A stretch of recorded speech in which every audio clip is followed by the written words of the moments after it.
decide the One China policy But if it's a One China policy, why can't? decided by the Yes, General I Assembly? understand. Even the People's Republic of China believe that those Taiwanese people are part of the One China. Why can't they come into this building? We accept passports. Your Chinese colleague is sensitive. Majelis Umum PBB akan berlangsung pada minggu ini. Menteri Luar Negeri Joseph Wu menulis artikel ke media asing dengan seruan agar PBB menerima Taiwan. Namun delegasi Tiongkok untuk PBB kembali menegaskan bahwa pemberian izin partisipasi ke Taiwan adalah pernyataan kandungan. Selain itu, Perdana Menteri Kamboja Hun Manet saat mengunjungi Tiongkok juga meluncurkan komunike bersama yang menekankan bahwa masalah Taiwan adalah urusan dalam negeri Tiongkok untuk menjatuhkan kedaulatan Taiwan. Kementerian Luar Negeri mengutuk keras pernyataan Kamboja dan kembali menegaskan bahwa Republik Tiongkok adalah negara yang merdeka dan berdaulat yang tidak saling bertautan dengan Republik Rakyat Tiongkok. Hal ini merupakan fakta yang tidak dapat disangkal dan status quo yang diakui masyarakat global. Total kasus demam berdarah di Taiwan telah melebihi 8.000 orang. Dalam rangka mencegah epidemi DBD secara efektif, Institut Penelitian Kesehatan Nasional telah mengembangkan sistem kendaraan tak berawak melalui kerjasama dengan lembaga pendidikan dan industri untuk memantau langsung dan menyemprotkan pestisida di dalam selokan. Lewat lensa kamera thermal, robot ini dapat berputar 360 derajat tanpa titik buta dan melihat jelas larva di dalam selokan. Sistem kendaraan tak berawak yang dikembangkan oleh NHRI ini dapat memantau langsung jentik nyamuk dan menyemprotkan pestisida di dalam selokan. Sistem ini telah diuji di Kaohsiung di masa lalu dan terbukti efektif dalam mengurangi perkembangbiakan vektor nyamuk. Mulai tahun ini, upaya pencegahan juga akan dilakukan di Kaohsiung dan Tainan. Menurut statistik terbaru CDC, jumlah kasus DBD di Taiwan telah melebihi 8.000 orang. Warga diingatkan untuk berpatroli dan membersihkan selokan setelah hujan lebat. Penderita gagal ginjal di Taiwan telah melebihi 90.000 orang.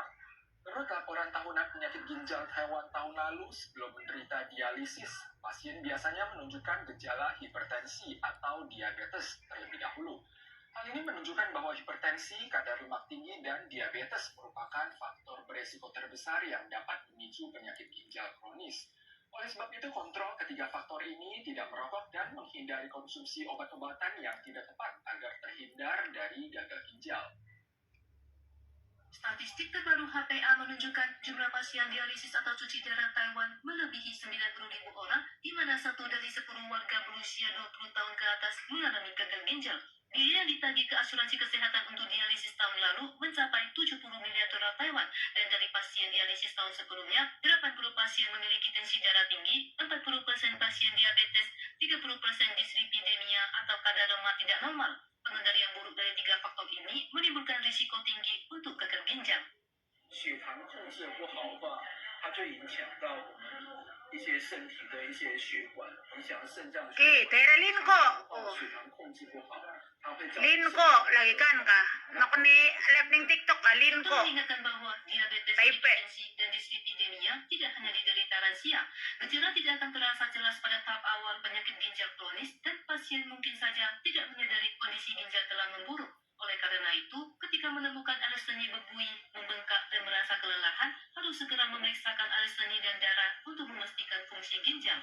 40岁到64岁呢，就是53年一次。那65岁以上的民众呢，是每年一次。这些检查都是免费的，都是国家提供的。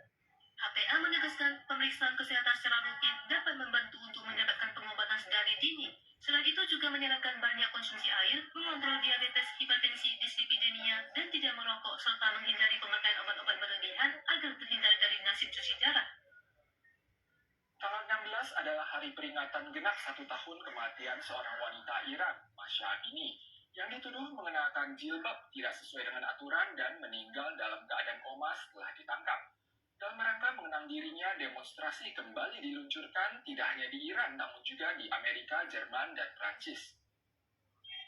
Setahun yang lalu, Amini, seorang wanita suku Kurdi di